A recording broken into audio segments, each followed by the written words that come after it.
Everyone can be friends at the poker table. I would love nothing more than to get deep in this tournament. Probably Negreanu. That guy could read through souls. Just in, the 50K PLO High Roller has come to an end. I have a few cards that are worth 100,000 plus. I actually would probably give it to charity because I don't need the money.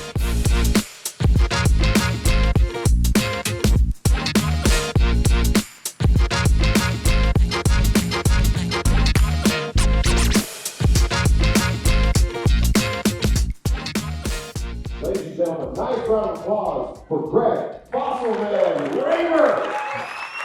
I'm sitting here staring at my banner, and it's overwhelming to think about. I love poker so much, and it's just been such a wonderful thing for me. I've made so many great friends at the poker table. Everyone can be friends at the poker table. It doesn't matter what differences we have in age and gender and ethnicity, in national origin, religion. It's a completely fair and even playing field for everyone. You make your decisions, you play your cards.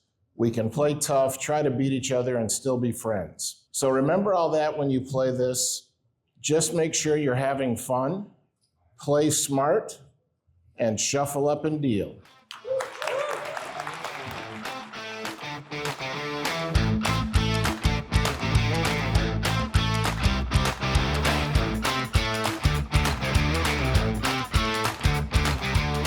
So we're here on day one of the main. Last year we had 10,043 entrants. How many do you think we'll have this year?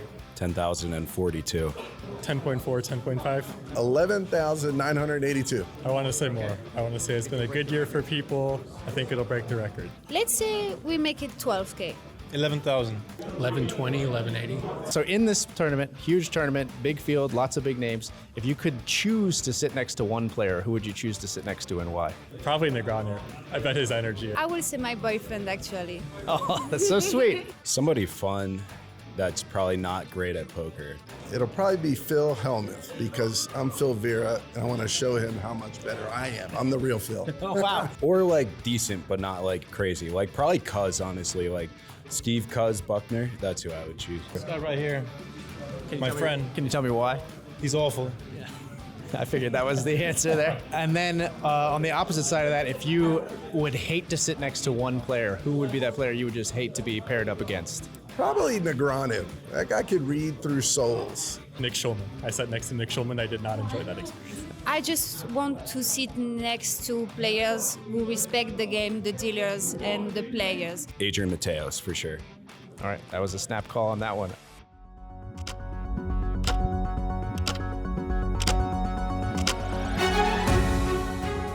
This is Poker News, and I'm Keith Becker, bringing you the latest news right from the floor. Just in, the 50K PLO High Roller has come to an end, with Daniel Perkusic beating out start-of-day chip leader Danny Tang for his first ever WSOP bracelet. This is also Perkusic's first WSOP cash, and over $2 million payday for the man from Germany. Blez, welcome back to the WSOP main event. You've hopped right into day 1B, just come off the feature table. How's your day been going? How are you feeling? It's been actually pretty good.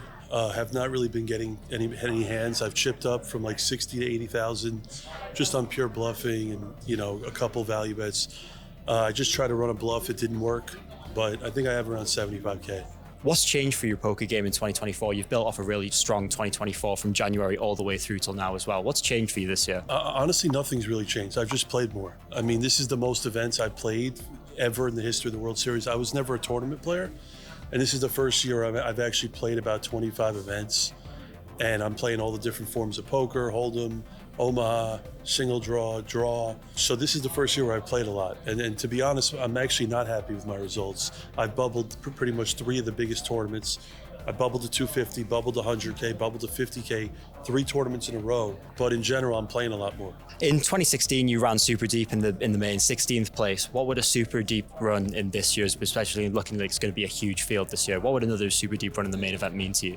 Getting deep in 2016 was the greatest feeling in the history of my whole career. I would love nothing more than to get deep in this tournament. It's the best tournament in the world, be able to actually really play a lot of poker, and just gamble with these guys. As we saw on the main event stream earlier, you've been opening up some sports cards during the stream.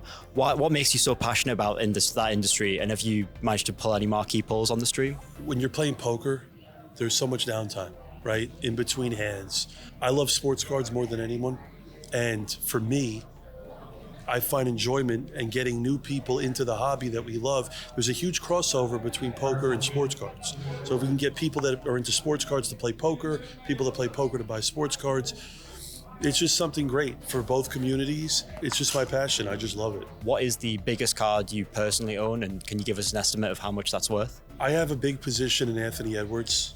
I have a few cards that are worth 100,000 plus. He came into the league in 2020, first pick out of Georgia. I loved him as soon as he came in, and now the world with the playoffs got to see how good this guy is. If he can build a really good team and they get rid of Cat. But yeah, Edwards is my guy. I have a lot of his position, a lot of his cards, and he's my guy. I love him.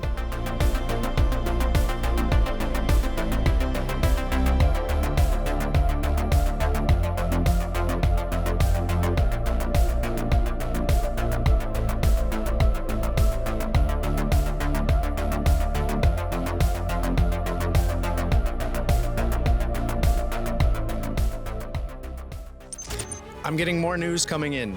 The $1,000 mini main has found its winner, with Georgios Skarparis emerging victorious over a field of 6,000 players for his first WSOP bracelet and a $550,000 payday. And now, back to the WSOP main event coverage.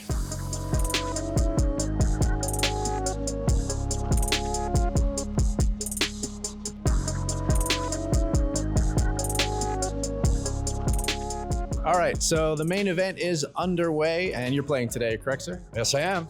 All right, so if you were to win top prize in the main event, if you were to take it down, what do you think would be the first thing you would spend all those winnings on? What would you purchase? Something for my house for sure. Probably a box for my car. A box for your car? Yeah, like a private garage. I think I just play poker the rest of my life. I like that answer. I like that answer. Probably some Bitcoin. Some Bitcoin? Okay, all right. Fair enough, fair enough. A new garage. Well, I would purchase retirement. Fair enough. Done working, and I would then take that boy on a great trip, my son on a great trip. Oh, that's lovely. To Australia. A CryptoPunk. What is a CryptoPunk? It is a non-fungible token on the Ethereum blockchain. They are old, they are cute, and I think they are beautiful art. Sounds good. Thank you so much for your time. If you win, you should buy some too. All right, thanks. Thanks for the advice. I actually would probably give it to charity because I don't need the money. Wow. Wow. For the fun of the playing cards, not for the money. Wow. That is an amazing answer. Thanks so much.